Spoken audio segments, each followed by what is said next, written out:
This tutorial is going to review how to create a course in Coursesites. And although I cannot take you step by step through the entire process because I will end up creating another course, I'm just going to give you a couple of highlights to look out for as you do this yourself. After you've logged in to your instructor account, toward the middle of your screen you see a green hot button that says Create a Course.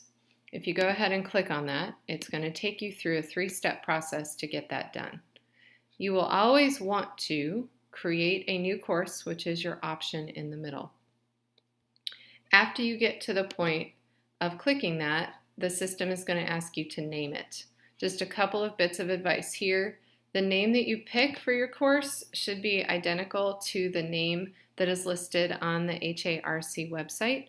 And that just makes it easier for students and parents to recognize things. And you will have to give your new course a course ID. Since there's a limited number of courses that HARC offers, I do not believe that they're numerically classified or coded in any sort of a student handbook, in which case whatever you name your course, you can give it the same exact course ID with a couple of rules.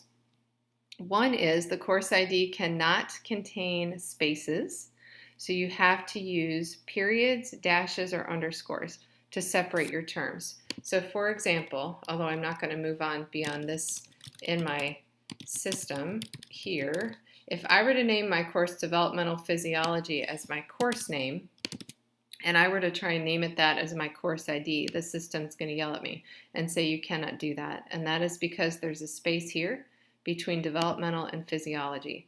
So you either need to put a period there, put a dash there you go, or put an underscore. And then the system will let you move on.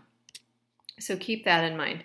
Under your under your enrollment options, always leave it as instructor controlled, and that allows you essentially to control your enrollment in the course. Self-enroll, this other option, means that anyone that has a Coursesites account would be able to find your class and enroll themselves.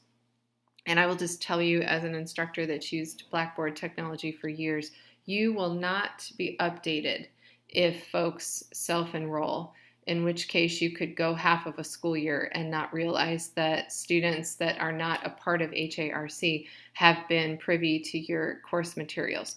So I strongly recommend everyone leave it as instructor controlled. Your next step that I can't go to in this tutorial because it will populate a course for me would be invite students. And you can see that is going to be listed as number 2 up here as your next step. I would suggest that you, as you're creating a course for the first time, that you select the option that will show up in very small font on the next part of your page, on the bottom half of the next page that'll populate, that says, I would like to do that later. And by doing that, by not dealing with student enrollment right now, your students will not be able to see your course right now. And that just gives you as an instructor more time to build it. And then once you've built it to your likings, then you can go back and you can invite students to enroll in your class. So although that's step number 2 in the system, and they do that for a reason, to make sure that folks do not forget, I might suggest you consider waiting on that, deferring the student enrollment until after you have built your course in Coursesites and you feel that you're ready to share that information with other folks. So that concludes this tutorial, and if you have specific questions as you go, you can always email me and I can help you one-on-one.